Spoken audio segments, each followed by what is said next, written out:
Pelaku sopir taksi online yang melakukan pemerasan sudah ditangkap. Bagaimana korban melihat penanganan kasus ini? Kita saat ini sudah bergabung dengan kuasa hukum korban, Cito Cumbardika. Selamat petang, Bang Ciko. Nah, selamat siang, Mbak. Ya, Bang Ciko, sebelumnya sampaikan juga turut keprihatinan kami ya, Bang, atas peristiwa yang menimpa klien Anda. Terima kasih. Ya, Bang Ciko, kalau gitu langsung saya mau mulai. Sebenarnya gimana sih awal peristiwa ini terjadi yang dialami klien Anda, Bang?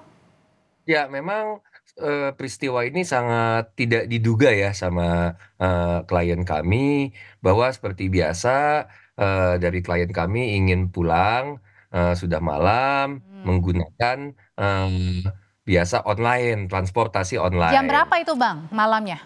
Sekitar pemesanan itu jam 20:27. Oke, cukup malam ya, sudah malam itu ya. Ya, 8:30 bisa dibilang ya. Mm-mm. Tapi memang ketika klien itu masuk, klien memang muncul kecurigaan, Mbak. Mm-mm. Apa muncul kecurigaan itu ketika tidak di pick up sama drivernya. Oke. Muncul kecurigaan tidak di pick up, namun ya coba, oh ya mungkin lupa ditekan atau mungkin ada hal lain lah yang mungkin bukan sesuatu yang poin penting gitu. Jadi klien juga masih berpikir, oh ya sudah jalan. Ya memang ketika jalannya naik tol itulah yang menjadi pertanyaan sebetulnya, Mbak, kepada klien kami, karena klien kami ini untuk menuju ke tempat tujuan dia kembali itu tidak perlu naik tol. Itu yang menjadi Mm-mm. Mm-mm. eh, masalah. Ya akhirnya mulai ada beberapa hal seperti supirnya tiba-tiba minta digantikan menyupir karena sesak nafas. Klien saya sudah berbaik, Pak. Kalau nggak kuat coba minggir dulu, cuman malah tetap dilanjutkan. Nah, memulai dari situ muncul itu ada permintaan untuk mentransfer dana yang cukup fantastis, 100 juta di Pada mata. saat diperas atau diminta 100 juta itu mobilnya lagi jalan, tetap jalan? Masih tetap jalan, masih tetap jalan, cuman Di di tol sebelah itu, Bang? kiri, di tol, cuman di sebelah kiri dia tetap jalan.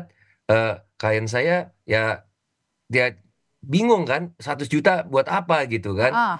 Kan uang yang sudah untuk dia membayar transportasi tersebut kan sudah dibayarkan langsung kan, sudah dipotong gitu kan. Hmm. Pembayarannya ini uang apa ya? Hmm. Semakin kondisinya semakin khawatir, ya Jawabannya klien apa saya pada saat itu? Uangnya uang untuk apa nih 100 juta?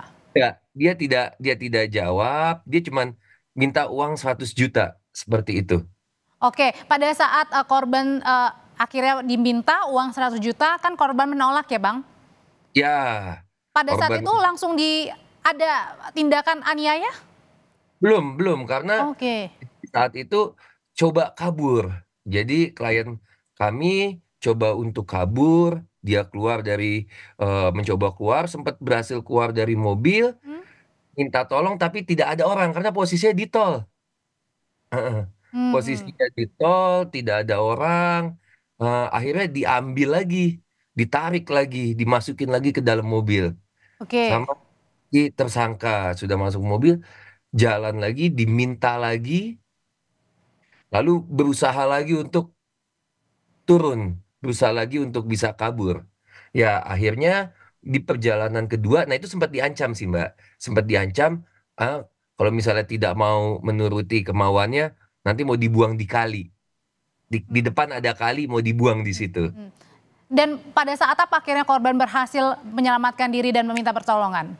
Nah, di saat mencoba kabur yang kedua kalinya, itu kebetulan di bawah tol itu ada orang. Ada orang, lalu dia teriak, teriak, teriak minta tolong dan akhirnya ada notice.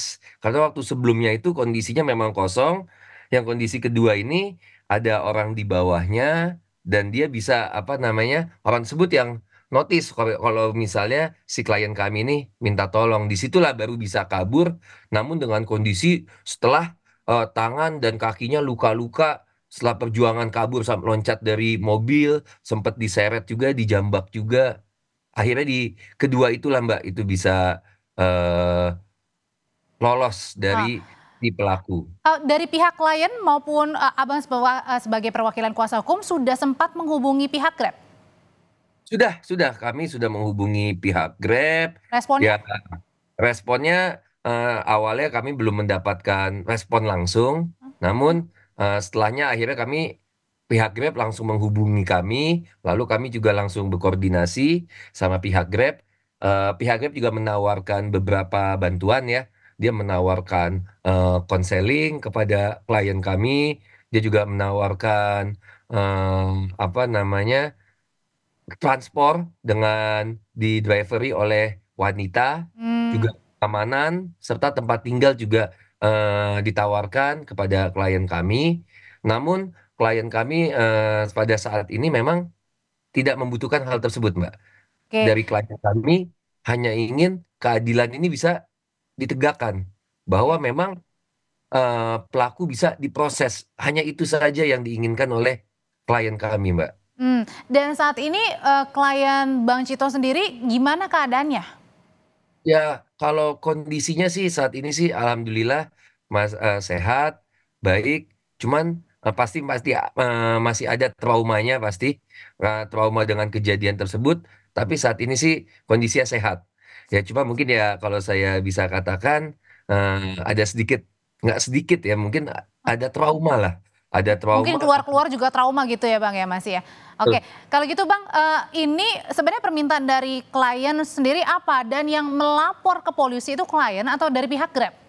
Oh, kalau dalam lapor itu kami langsung melapor waktu kejadian.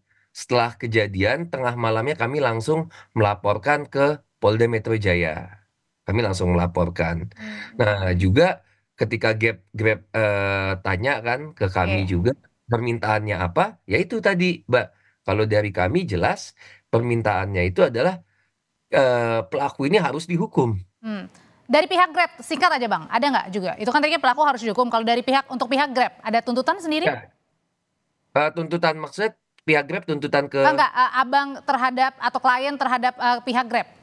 Enggak. Kalau dari kami, terutama dari klien kami, hanya Baik. ingin keadilan bisa ditegakkan. Seperti itu aja, Mbak. Kuasa hukum korban penganiayaan sopir GrabCar, terima kasih Bang Cito Kumbardika, sehat selalu Bang. Ya, terima kasih.